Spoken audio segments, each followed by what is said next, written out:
E o tema de hoje, então, é Programa Nacional de Controle da Raiva dos Herbívoros.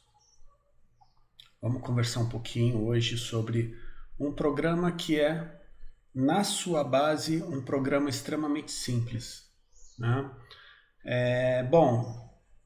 Tem uma base legal.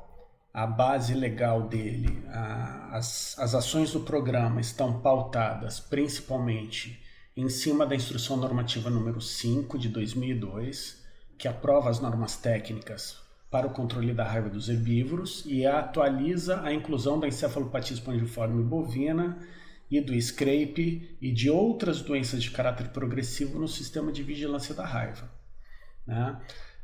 Recentemente, agora em junho de 2020, nós tivemos a publicação da Instrução Normativa número 41, que atualizou alguns artigos dessa Instrução Normativa número 5.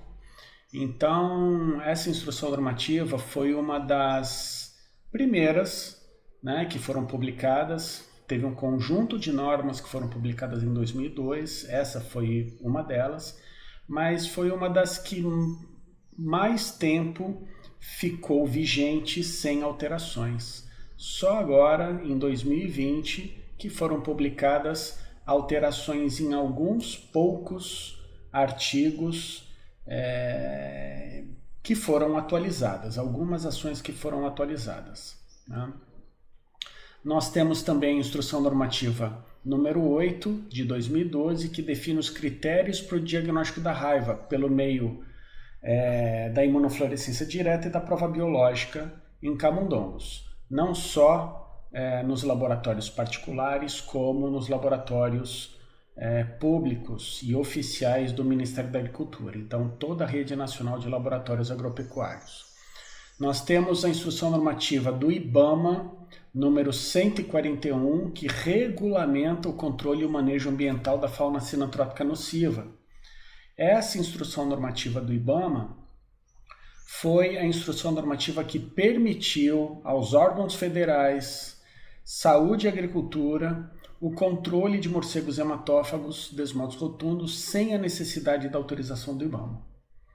Tá? Então, até 2006, fazer o manejo desses animais, portar animais, né, desmodos em gaiolas, mesmo que estivessem sendo encaminhados para diagnóstico da raiva, poderiam ser enquadrados como crime ambiental, né? Então, o Ministério da Agricultura fez todo um trabalho de categorização desse morcego como animal nocivo, né, que causava prejuízos não só para a saúde pública, como também para a agropecuária, e o IBAMA, né, recebeu esse relatório e ratificou, né, esse relatório, publicando a Instrução Normativa 141 de 2006. Nós temos outras legislações que também são complementares, como a Portaria 168, que aprova o Manual Técnico para o Controle da Raiva dos Herbívoros. Então, nós temos um manual oficial com várias orientações, falando a respeito da doença, falando sobre o método de controle, falando sobre a legislação, né? Então, é um dos poucos programas que possuem um manual próprio, né? Nós temos o programa da brucelose, nós temos o programa de febre aftosa, né? Cada um deles com os seus respectivos manuais. Nós temos a Instrução Normativa número 69, de 2002, que determina o uso do selo de garantia holográfico nos frascos de vacina contra a raiva dos herbívoros, né? Então, é um selo de garantia, é um selo que estabelece que essas vacinas elas foram aprovadas, foram testadas e foram aprovadas e são rastreadas a sua distribuição em todo o Brasil. Então vamos falar um pouco sobre a Instrução Normativa número 5, né, que aprova o regulamento técnico, as normas técnicas para o controle da raiva dos herbívoros domésticos. Então, no seu artigo 3º, fala a respeito da incorporação da encefalopatia espongiforme bovina, da paraplexia exótica dos ovinos, que é o SCRAPE, e outras doenças com sintomatologia nervosa de caráter progressivo no sistema de vigilância da raiva dos herbívoros. Ou seja, toda doença que provoca a caída do animal, o decúbito prolongado, né, com característica neurológica, esses animais, amostras desses animais devem ser enviadas para o laboratório de diagnóstico da raiva para análise. Caso seja negativo para a raiva, esses laboratórios eles encaminham essas amostras para o diagnóstico das encefalopatias espongiformes transmissíveis. Qual é o objetivo do Programa Nacional de Controle da Raiva dos Herbívoros? Baixar a prevalência da doença na população de herbívoros domésticos. Por que a gente está falando de Programa Nacional de Controle e não de erradicação da raiva dos herbívoros? Nós temos uma característica nessa doença que ela é transmitida e a manutenção dessa doença ela é feita por uma população, por um transmissor silvestre. Então, a gente não consegue, não deve e não consegue fazer a erradicação desse animal silvestre. Então, por isso que ele é um programa de controle, né, cujo objetivo é baixar a prevalência e não eliminar a incidência, né, da doença. Então, nós temos aí que prestar atenção em determinadas palavras, em determinadas terminologias, porque elas são importantes para definir, né, o objetivo, para definir quais são as ações que são executadas, né? O programa ele está baseado praticamente em 3 grupos de ações principais. A vacinação dos suscetíveis. Então, a partir do momento que você vacina os animais, você aumenta a capacidade de resposta deles, evitando a doença. Então, nós reduzimos demais a ocorrência da doença. Não eliminamos com a vacinação, mas reduzimos demais a ocorrência da doença. Está baseado também no controle dos morcegos hematófagos, onde a manutenção de um nível baixo de ataques no rebanho, ele favorece, junto com a ação da vacina, favorece a manutenção da vida desses animais, né? Então, uma baixa taxa de ataque, um baixo desafio viral nos animais. Esses animais têm plenas condições de, se vacinados, de responder adequadamente a essa imunização e não morrerem pela doença. E outros procedimentos de defesa sanitária que a gente vai discutir ao longo dessa aula.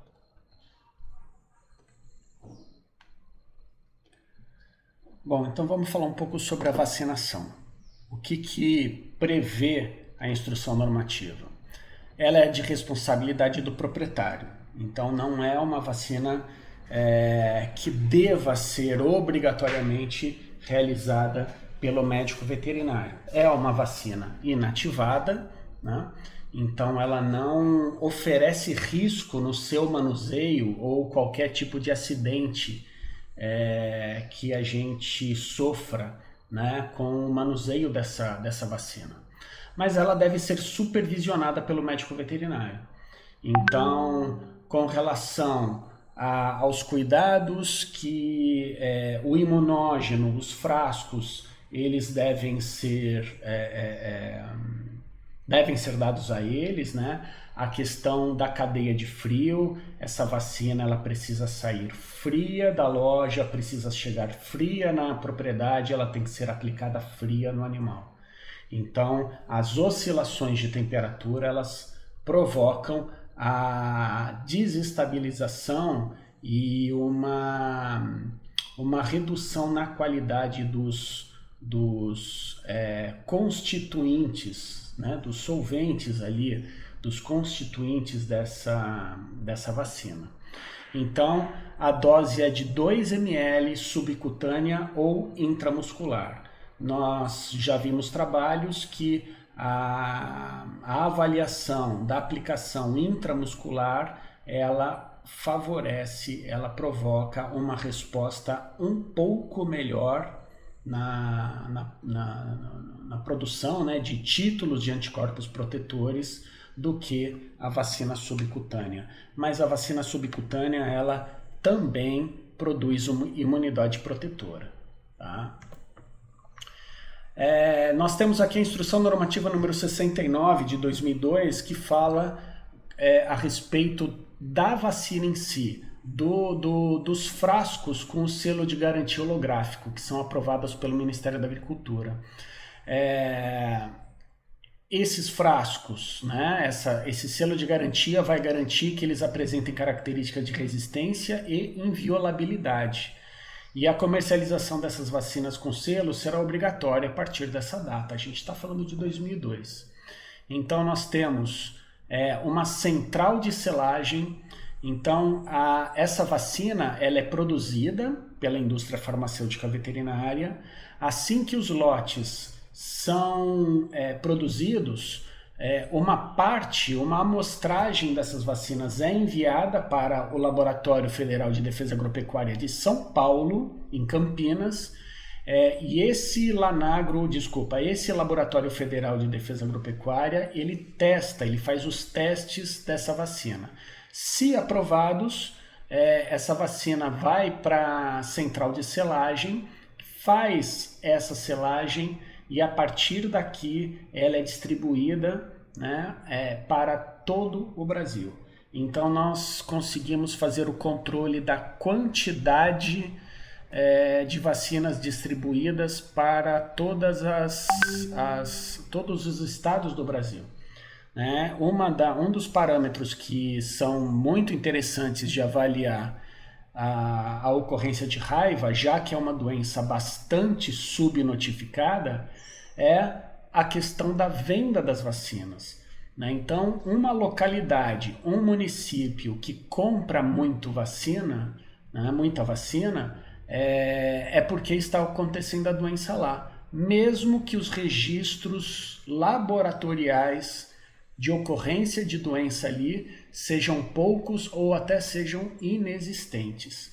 Né? Então a gente pode até nem ter registro laboratorial de ocorrência no lugar, mas se no lugar tem a venda de muita vacina, é porque a doença ocorre naquela localidade. Então o Serviço de Defesa Agropecuária ele tem uma ferramenta a mais para avaliar a probabilidade de ocorrência da doença ali, né? De estar acontecendo uma doença, a raiva ali naquela localidade, justamente pelo consumo de vacina local.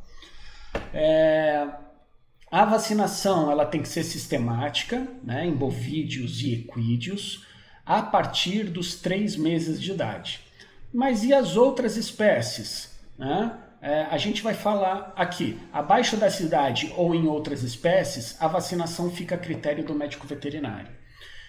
Eu participei do grupo de especialistas para produção dessa instrução normativa e nós questionamos demais, né? Nós fomos votos vencidos, nós questionamos demais por que a vacinação ela só vai ser prevista, né, para bovídeos e equídeos, e os pequenos ruminantes e os suídeos. Né? Então, a resposta que o outro grupo, na votação, venceu é que a ocorrência de raiva nas outras espécies era muito pequena ou insignificante. Então, não havia necessidade de se prever a vacinação nessas espécies. Então a gente agora, né, eu recebo perguntas de tudo quanto é lugar falando a respeito disso. Mas e caprinos e ovinos, e suínos? Vacina, não vacina? O que a gente faz? Então, ainda bem que essa é uma doença que a vacinação ela é simples. Então, sendo filhote, a partir dos 3 meses de idade, os animais, não importa qual a espécie de animal de produção, né? Pode ser pequeno ruminante, pode ser suídeo, também pode receber essa vacina. E lembrando que os primovacinados deverão ser revacinados após 30 dias. Então, a dose inicial, o protocolo inicial de imunização desses animais é com 2 doses. Uma para sensibilizar e a outra com efeito booster. É a segunda dose que vai dar o efeito de proteção real nesses animais. Lembrando que no campo nós temos o desafio do morcego hematófago nesses animais constantes. Então, a segunda dose ela é realmente necessária. Então, para efeito de revacinação, a duração da imunidade para herbívoros será de no máximo 12 meses. A duração será de no máximo 12 meses. Ou seja, se a imunidade dura no máximo 12 meses, nós temos que vacinar anualmente. A gente tem que vacinar anualmente. E lembrando que naquelas áreas onde nós temos muitos focos de raiva, onde nós temos alta taxa de ataque dos morcegos hematófagos no rebanho, é importante fazer 2 doses ao ano. Então, em vez de fazer uma vacinação anual, a vacinação ela pode ser semestral. Em algumas situações, a vacinação, o Estado ele pode decidir em tornar a vacinação contra a raiva obrigatória no Estado. A vacinação ela não é obrigatória em lugar nenhum no Brasil, mas caso ocorra uma situação epidemiológica ímpar, de um número muito grande de casos espalhados pelo estado inteiro, uma taxa de ataque muito alta no estado inteiro, o estado ele pode declarar a obrigatoriedade. Então, o que o médico veterinário ele tem que fazer dentro desse período, dentro desse ato, né, dentro desse ato de obrigatoriedade de vacinação? Então, ele tem que emitir um atestado de vacinação antirrábica, né, que vai ser válido pelo período de proteção conferido pela vacina usada. Ou seja, o atestado de vacinação ele tem validade anual, já que o período de imunidade da vacina é de no máximo 12 meses. A comprovação da vacinação pode ser solicitado ao proprietário dos animais, né, para fazer essa comprovação, a nota fiscal de aquisição da vacina, junto, né, onde a gente vai pegar ali o número da partida da vacina, a validade da vacina e o laboratório produtor. Então, esse atestado tem que ter as informações da nota fiscal, da partida, da validade e do laboratório, né? A data que aconteceu essa vacinação, o número de animais vacinados por espécie e a respectiva identificação dos animais. Então, não adianta fazer um atestado de vacinação onde você declara que 50 animais foram vacinados e toda a informação da vacina logo acima preenchida. Um atestado de vacinação, ele assim, na sua essência, ele é individual. Você está testando que um indivíduo ele está vacinado. Para se comprovar, né, para se identificar qual indivíduo foi vacinado, você precisa passar a identificação dele. Então, além do número de animais vacinados, a gente tem que registrar nome por nome ou número por número daqueles animais que foram vacinados. Então, se você vacinou 50 animais, você precisa escrever a relação numérica ou a relação nominal desses 50 animais. E com relação à produção e o controle e comercialização dessas vacinas, né? A produção e o controle de todas as partidas de vacina obedecerão às normas do Departamento de Defesa Animal. Então, a produção tem uma legislação específica para a produção de vacinas. Isso, a indústria farmacêutica segue essa instrução normativa com as características que essa vacina ela tem que ter. O controle dessas partidas também tem instrução normativa específica, aos quais os laboratórios, né, no caso o laboratório interno da indústria e o laboratório de controle de qualidade do Ministério da Agricultura de Campinas, ele vai seguir esses parâmetros designados aí, né, ditos aí nessa instrução normativa para fazer a avaliação da qualidade dessa vacina. Todas as vacinas deverão estar previamente licenciadas, então tem que ter o registro no Ministério da Agricultura e será aprovada a vacina com prazo de validade igual ou superior a 1 ano, ou seja, a gente está falando daqui do tempo de prateleira da vacina, né? A validade de uso dela. Então, no mínimo, uma vacina, quando ela é liberada, ela tem que ter, no mínimo, 1 ano de prazo para ela poder ser vendida. Isso daqui não é prazo de validade da imunidade, isso daqui é prazo de validade do produto, é o tempo de prateleira dele. Desde a produção até o seu uso, a vacina antirrábica deverá ser mantida em temperatura entre 2 e 8 graus, né? Entre a produção e o seu uso, ou seja, entre a produção, estoque, transporte, comercialização e até a aplicação, ela tem que estar refrigerada. Entre 2 e 8 graus, ou seja, a vacina ela tem que ser aplicada refrigerada. Isso é muito importante, às vezes a gente vê o pessoal indo para o curral, vacinar centenas de animais e a vacinação dura um dia inteiro e dentro do mesmo isopor, né, com aquele gelinho e a vacina esquentando ali. Então, a gente acaba reduzindo a qualidade dos constituintes da vacina, podendo reduzir o poder imunogênico desse produto. Sempre que exigido pelo Serviço Veterinário Oficial, o estabelecimento responsável pela comercialização da vacina é obrigado a comunicar compra, venda e o estoque da vacina, né? Então, toda vez que ele receber um estoque, receber uma compra, uma partida, ele tem que comunicar a chegada, tem que comunicar a quantidade de doses que ele ainda possui em estoque e tem que comunicar a quantidade que foi vendida, né? Então, cada estado tem um controle maior ou menor dessa revenda, né? Sempre que necessário, será procedida a coleta para análise fiscal de vacinas antirrábicas elaboradas no país ou importadas, onde quer que se encontrem, visando a avaliação de sua eficácia. Nós já vimos problemas com a vacina, né? Então, lembra do caso da vacina antirrábica canina, que teve problema da vacina de campanha, né? Das campanhas de vacinação.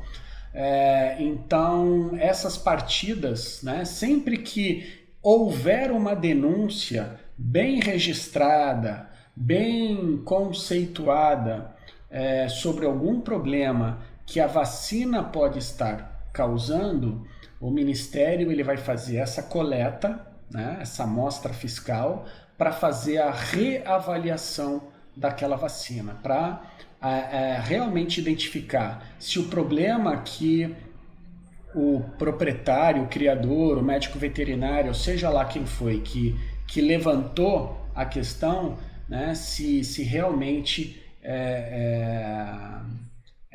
essa vacina apresenta ou não aquele problema que foi registrado ali, que foi feita a denúncia.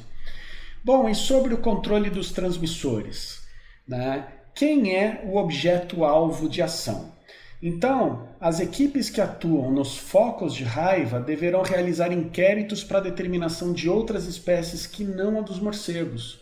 Nós temos, em algumas situações, cachorros do mato, raposas, nós temos gatos selvagens, felinos selvagens, que podem provocar acidentes nos animais e podem transmitir a doença para o rebanho. Então, se houver a determinação, a identificação que outros animais silvestres estão realizando a transmissão da raiva, o IBAMA tem que ser comunicado, porque a partir daí uma ação conjunta entre Defesa Agropecuária e IBAMA vai começar a ser realizada ali, porque só quem pode fazer manejo de animal silvestre, que não seja o desmodos, né? Só quem pode fazer isso são os profissionais do IBAMA. Então, ocorrendo raiva em carnívoro silvestre, deverá ser realizado o levantamento epidemiológico, a fim de verificar a origem do caso e se existir um surto atingindo uma ou mais espécies, será promovido o controle dessa população, por meio de capturas sistemáticas para determinar a atividade viral e a extensão desse surto. Tá? Então, quem realiza isso é o IBAMA, com auxílio da Defesa Agropecuária. Né? E o método de controle dependerá da espécie animal, da topografia da região e das possíveis restrições legais. Né? Então, o controle do morcego hematófago desmados rotundos, ele não é crime. Então, nós falamos lá no início da apresentação a respeito da instrução normativa do IBAMA, número 141, que regulamenta o controle e o manejo ambiental da fauna sinantrópica. Né? Permite aos órgãos federais da saúde e agricultura, né? E as suas, é aquilo que a gente fala, e os seus representantes nos estados, né, em nível estadual e municipal, fazer o controle por morcegos hematófagos. Isso por delegação de competência, né? Sem a necessidade da autorização do IBAMA. Então, até 2006, a gente fazia o controle de morcegos e a gente podia ser parado na estrada, né, por uma fiscalização rodoviária e poderia ser preso, acusado de crime ambiental, né? Então, o que foi feito? O Ministério da Agricultura montou um grupo também de especialistas, eu fiz parte desse grupo, nós montamos um relatório de mais de 200 páginas, mostrando a nocividade do morcego desmodos rotundos. Então, tanto os prejuízos que ele produzia não só para a agropecuária, como também os riscos e os prejuízos que ele provocava para a saúde pública. Então, a partir desse relatório, o Ministério da Agricultura enviou um documento para o Ministério do Meio Ambiente para solicitar o enquadramento do desmodos rotundos dentro dessa relação de fauna nociva sinantrópica. Né? Então, o Ministério do Meio Ambiente entendeu, né, todo o problema e enquadrou o morcego dentro dessa relação de animais. Então, a partir de então, os órgãos da saúde e da agricultura podem fazer o controle do desmodo somente, que é o único envolvido na transmissão da raiva para os herbívoros. As outras duas espécies, o Dífila ecaudata e o Diemus young, eles se alimentam de sangue de aves, então não fazem parte do ciclo de transmissão da raiva dos herbívoros. Portanto, eles não devem ser controlados. Tá? Manejar esses animais e controlar esses animais é crime ambiental. Né? Então, o método de controle é através do uso das substâncias anticoagulantes. Então, as pastas vampiricidas. Né? Então, um dos requisitos, um dos artigos que foram alterados pela Instrução Normativa número 41, agora de 2020, é que a aplicação de substâncias anticoagulantes em morcegos hematófagos ou outra forma de eutanásia deve ser realizada sob supervisão do médico veterinário. Então, nós tivemos uma atualização desse artigo, onde a redação ficou, né, com essa questão, que toda forma de eutanásia com uso de anticoagulantes ou de outra forma de eutanásia, né, ela tem que ser realizada sob a supervisão do médico veterinário, não pode ser mais feita simplesmente decidida, realizada pelo proprietário, né? Então, a aplicação das substâncias anticoagulantes, elas devem ser feitas ao redor das lesões. Então, a responsabilidade é do produtor rural. Então, nós temos aqui a pasta vampiricida sendo aplicada nos ferimentos recentes. E aí a gente tem que lembrar, né, que essa pasta é uma formulação mexicana que foi repassada ao governo brasileiro, né, pelo governo mexicano, e o Ministério da Agricultura repassou essa formulação para o professor Rogério Piscinini, que foi professor nosso da universidade, aqui do Instituto de Veterinária, foi meu orientador, e ele adaptou essa formulação para as condições brasileiras, né? Então hoje o vampiricide tópico, que é vendido nas lojas agropecuárias, foi adaptada, foi desenvolvida na universidade, né? Então, a aplicação dessa pasta nos morcegos hematófagos, essa aplicação é de competência do serviço oficial. Então, todo equipamento e a atividade de controle, a atividade de aplicação de pasta, ela é de responsabilidade do serviço oficial.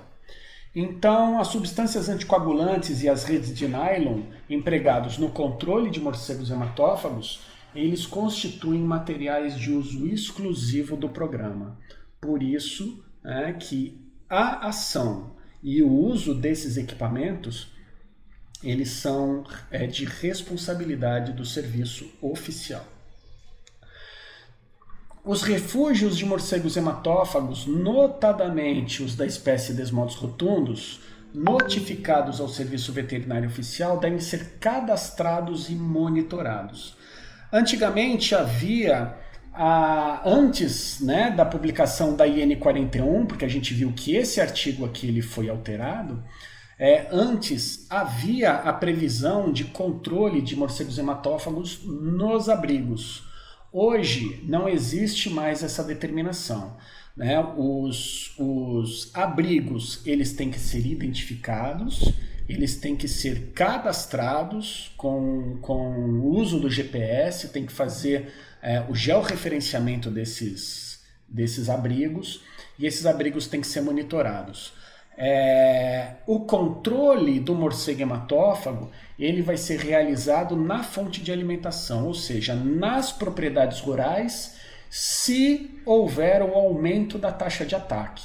Então, quando necessário, será feito o uso dessa pasta vampiricida para proteção do rebanho, né? O que algumas pesquisas revelaram é que quando as pastas eram utilizadas em morcegos nos abrigos, um grande número de morcegos morriam e alguns jovens machos, né, que não eram atingidos pelas pastas, eles, no estresse, né, dessa mortalidade da colônia, eles acabavam indo procurar outras colônias e, se infectados com o vírus da raiva, eles acabavam transferindo o vírus para outras colônias, fazendo assim a disseminação da raiva para outras colônias, então intensificando a disseminação da raiva. Então é uma atividade que não se preconiza mais. Hoje a ação principal é proteger o rebanho. Caso o rebanho tenha uma alta taxa de ataque, será utilizada a pasta vampiricida na ferida recente provocada pelos morcegos nos animais e até mesmo a captura desses morcegos sendo feita ao redor dos currais, né? Mas não mais nos abrigos. Então nós temos aqui uma ficha de cadastro desses abrigos, onde a gente tem, né, a identificação do abrigo, a coordenada geográfica, a unidade local, né, isso daqui é uma informação do serviço veterinário, qual é o escritório local, de qual município que esse abrigo ele está ele pertence, qual município, identificação da propriedade, endereço, que tipo de abrigo? É uma furna? É um buraco produzido pelo homem? É um oco de árvore? É um bueiro? É um porão? É um túnel? É uma caverna?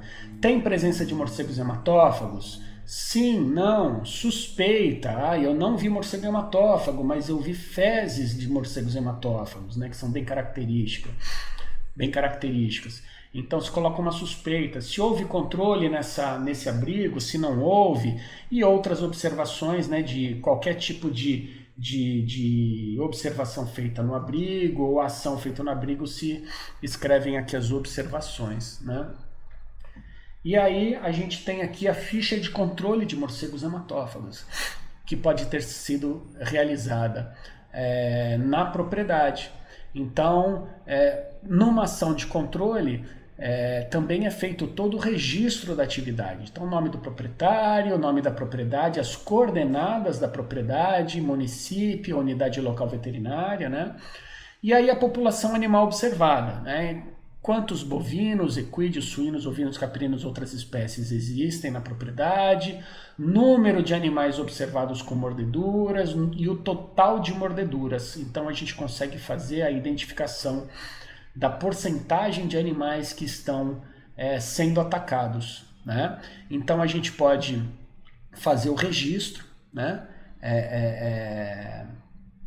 Fazer esse registro, né, da identificação dos animais atacados, e aí o registro do número de animais que foram capturados e o número de animais que foram tratados. Então a gente pode fazer esse registro e voltando 15 dias depois, fazendo nova avaliação, a gente observa, né? Aqui é uma avaliação do abrigo, mas a gente pode fazer o registro do número de animais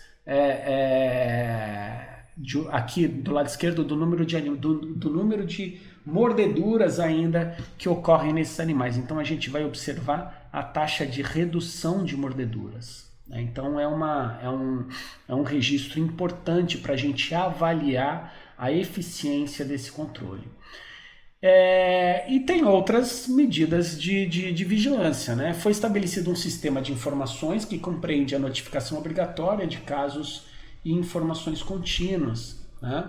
Então hoje nós temos o Sysbravet, que a gente já comentou com vocês, que todo caso de doença neurológica de animais de criação tem que ser notificado, né? Então, para acompanhamento pelo Serviço Veterinário Oficial.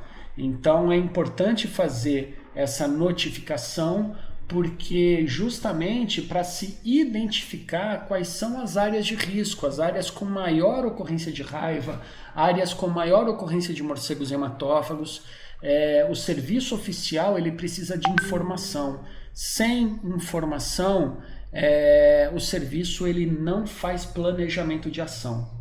Então a gente precisa fazer as notificações, os produtores rurais precisam fazer as notificações para que o serviço oficial entenda, analise, avalie, né, o que está acontecendo ali naquela localidade para estabelecer uma estratégia de atuação para cada local, para cada situação, né, para cada situação. Tá? Considera-se área com ocorrência de raiva aquela onde a doença tenha sido confirmada durante os 2 anos anteriores. Então, às vezes, não tem notificação nenhuma de raiva nesse ano, mas se no ano passado nós tivermos casos de raiva, nós ainda vamos considerar a nossa localização aqui como uma área de risco.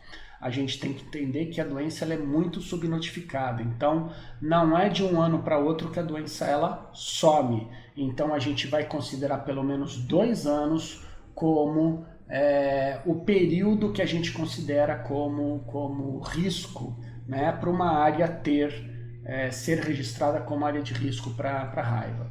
Então, uma zona ou área controlada é aquela na qual o controle da raiva tem alcançado níveis satisfatórios, né?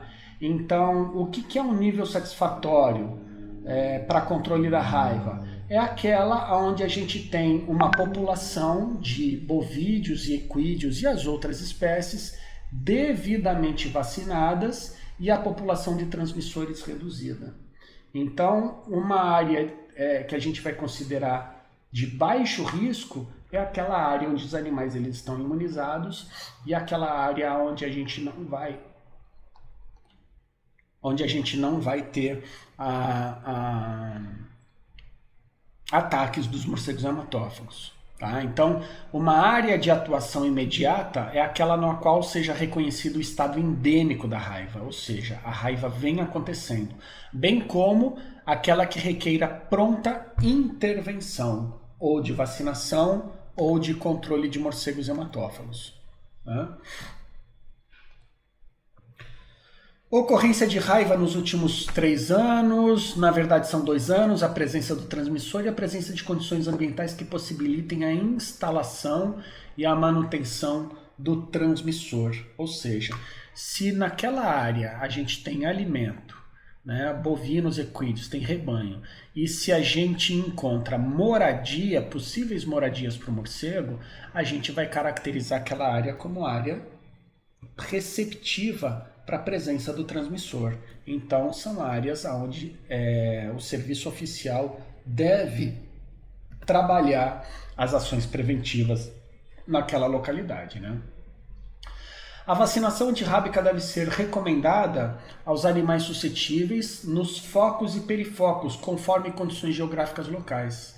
Antigamente, era prevista uma vacinação num raio de até 12 quilômetros. Isso foi alterado pela Instrução Normativa número 41, né, que não precisa mais dos 12 quilômetros, mas sim no foco, no perifoco, ao redor ali daquela propriedade, conforme as condições geográficas locais. Então, pode ser que a propriedade fique num vale entre 2 montanhas. Você não precisa vacinar e controlar morcego ao longo de quilômetros. Você vai fazer o controle somente naquela propriedade, porque você tem barreira geográfica, você tem um rio muito largo margeando aquela propriedade, então você tem limites ali, onde aquele foco ele vai ficar estabelecido, ali vai ficar isolado.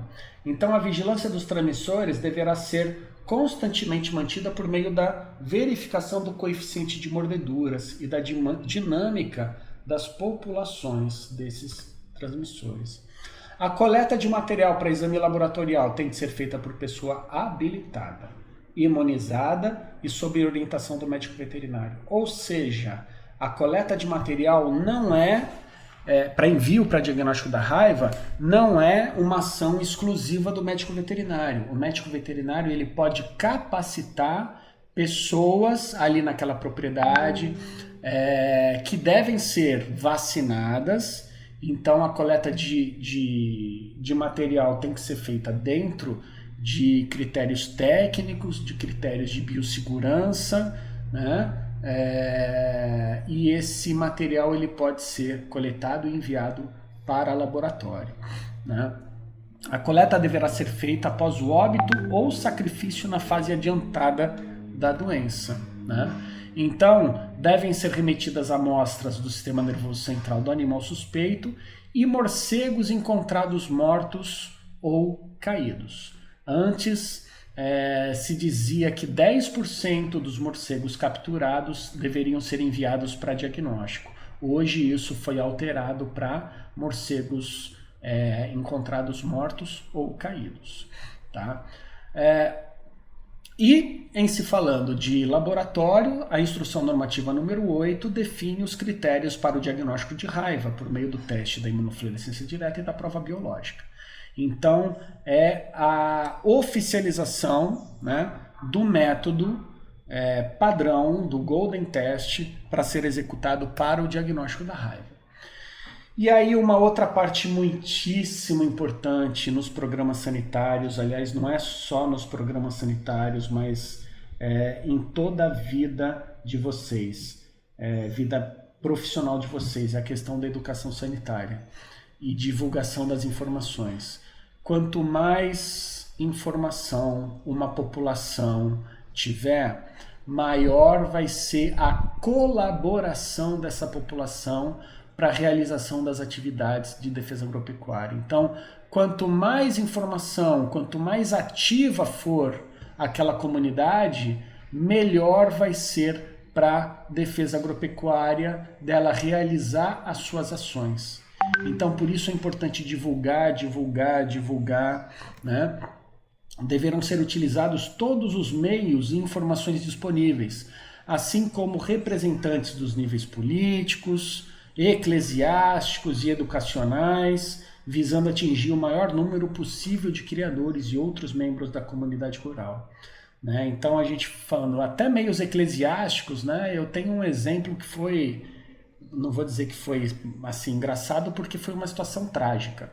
No surto de raiva humana que teve no Pará em 2004, 2005, onde morreram mais de 40 pessoas, eu fui para Portel, fui enviado para Portel para colaborar na investigação lá desse surto de raiva humana. E enquanto o pessoal estava numa reunião com o secretário estadual de saúde, né, uma parte da equipe de investigação estava numa reunião com o secretário estadual de saúde, me pediram para eu acompanhar uma missa que estava acontecendo ali na igrejinha. A gente tem que lembrar que naquele surto as pessoas vinham da periferia, vinham dos rios, né? Eles eram ribeirinhos, e eles se hospedaram todos na casa paroquial. Então a casa paroquial foi um ponto de auxílio e suporte para aquela população toda que estava vindo suspeita, estava morrendo ali na periferia, né? E aí o padre rezou a missa, tinha lá a igrejinha pequena com os alto-falantes do lado de fora da igreja e uma multidão do lado de fora da igreja, né? E aí o padre fez a missa e aí ele disponibilizou o microfone na hora da homilia para eu passar um recado e tirar algumas dúvidas. Eu fiquei 1h30 falando na homilia, até eu rezei missa. Então as dúvidas eram tantas e o pavor da população era tanto que não importa qual é o meio, se é uma rádio, se é folheto, se são aulas em escolas, se é um programa de televisão, se são vídeos feitos pelo WhatsApp hoje em dia, YouTube, não importa a forma, né? Jornal e etc, não importa a forma, a gente precisa divulgar muito as informações, né? Então a organização de diferentes atores sociais da comunidade em conselhos municipais ou intermunicipais de saúde animal, integrados a um conselho estadual de sanidade animal, determina uma condição fundamental para a efetiva solução do problema raiva dos herbívoros domésticos. O que eu estou falando aqui?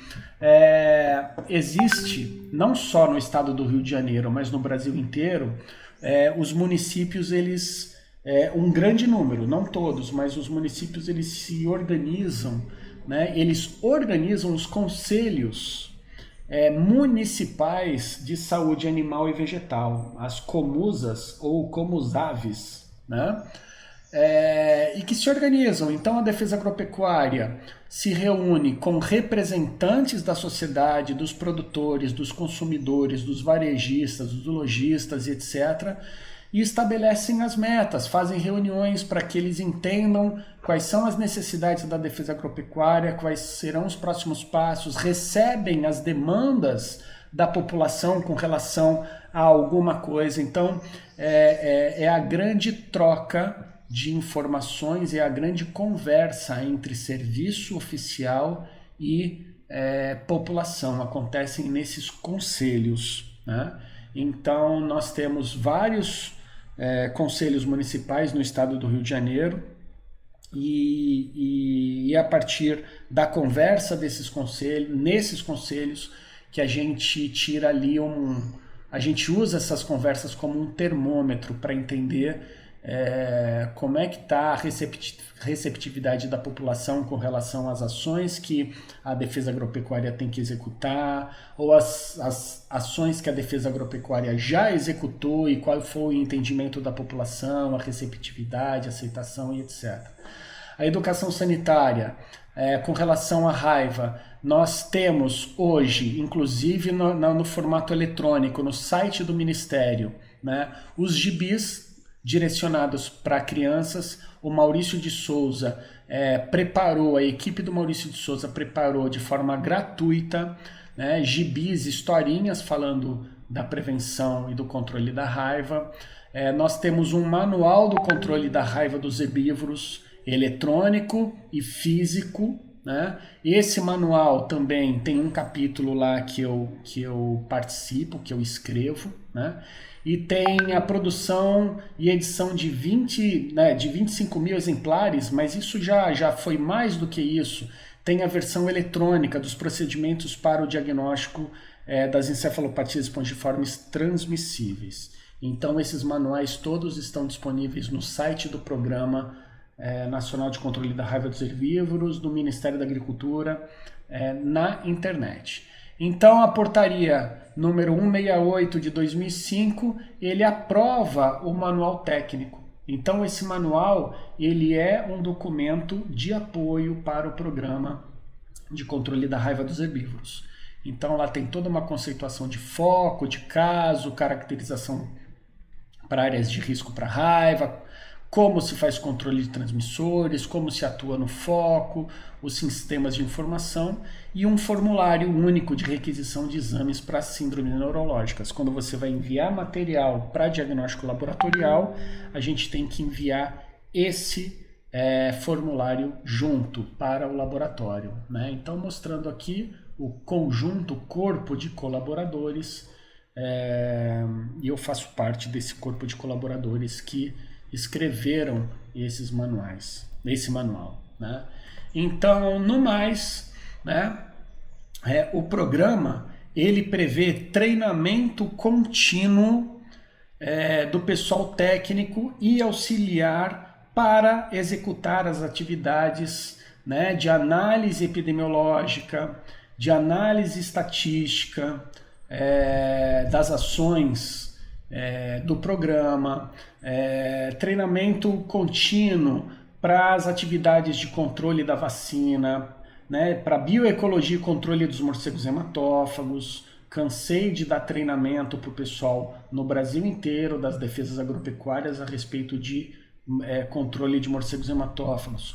O manejo dos não hematófagos, diagnóstico de laboratório, treinamento para o planejamento e administração das campanhas sanitárias, treinamento e capacitação para a realização de atividade de educação sanitária. Então essas ações aqui, elas ocorrem em fluxo contínuo. Todo momento, toda hora, isso daqui está acontecendo. Sem isso daqui é uma ação, né, se a gente for observar que as ações que são gerais para todos os programas, são ações que são executadas continuamente em todos os programas sanitários, né? Então as atividades de combate à raiva são de caráter nacional e cada estado deve aprovar legislação específica baseadas nas presentes normas. A vigilância da vaca louca e do scrape e de outras doenças que apresentem sintomatologia nervosa de caráter progressivo serão incorporadas ao sistema de vigilância da raiva dos herbívoros. Então a gente já sabe, toda doença neurológica, ela e que provoque decúbito prolongado dos animais, amostras do encéfalo desses animais devem ser encaminhados para o diagnóstico da raiva, né, para o diagnóstico das encefalopatias. Então, primeiro vai ser avaliado para raiva e, sendo negativo, ele vai ser encaminhado para o diagnóstico das encefalopatias espongiformes. Tá? Então, o bate-papo de hoje foi sobre o programa de controle da raiva dos herbívoros. Então, por hoje é só.